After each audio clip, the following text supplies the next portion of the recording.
Today we're taking a look at the LG G5. Is it the next step for LG? Well, let's take a look.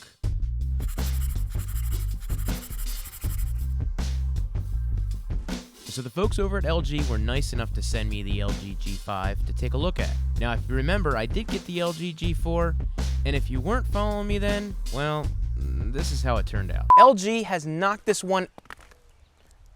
The design of the phone has changed this year compared to how the G4 was set up. I really enjoyed the full control setup on the back of the G4, and this year's model has kept that sleep-wake button along with a new fingerprint scanner on the back, but they did move the volume rockers to the side. So as far as the specs go, it is running Android 6.0.1, probably updated by now since this video. Sporting a Qualcomm Snapdragon 820, which is the latest and greatest at this point. A slightly smaller screen at 5.3 inches, down from 5.5, but really I don't even think you'll notice the difference. It's the same IPS LCD display at 1440 by 2560 and a slightly higher pixel density of 554 ppi, which again, you probably won't even notice. The camera is the same as last year, as 16 megapixels as at f1.8, and the front shooter is an 8 megapixel f2.4. Now the one big difference is, if you notice on the back of the phone, there are two lenses on this, and that is to give you a wide angle view.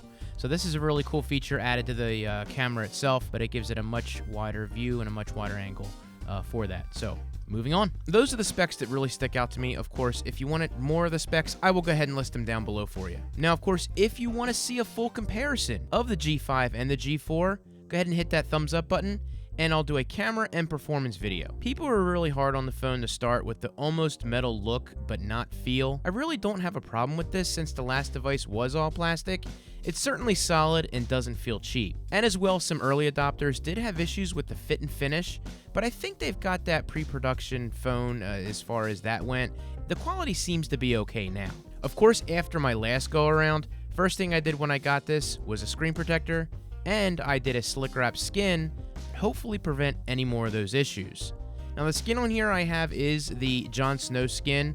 Of course, teamed up Justin Mahler, Slick Wraps, Game of Thrones, of course. If you really want to check it out, this skin and more, there's a link down below for Slick Wraps. The other big change to the device is a step into the world of modularity. The unique slide-out battery didn't sit well with some, but then again, the fit and finish was part of this. Being a first-time trial of this feature, we'll see if LG decides to keep it or try something new. There are attachments for this design, camera, different features such as that, extra battery.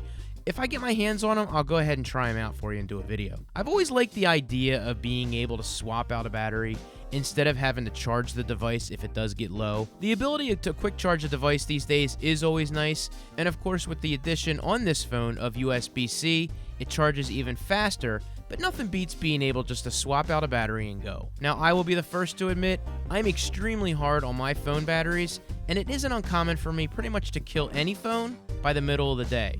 I'm talking like 5 or 6 straight hours. Now, of course, this phone is no different, and I'm sure for normal people that don't pick up their phone every 5 minutes, they're not going to have a problem getting through a single day charge, maybe a little longer. Next is my experience that I have with the LG Skin over Android Marshmallow. It never really bothered me. The phone always did what I needed to do, and it was never laggy. Now, I do have this phone on AT&T, which is not the best in my area, but it did do fine when I had a good signal.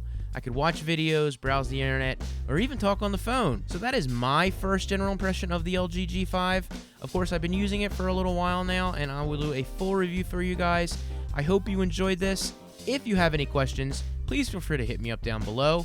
And of course, if you enjoyed this video, give it a thumbs up. To catch my next video, of course, subscribe. I want to thank you all for your continued support. You guys are absolutely awesome.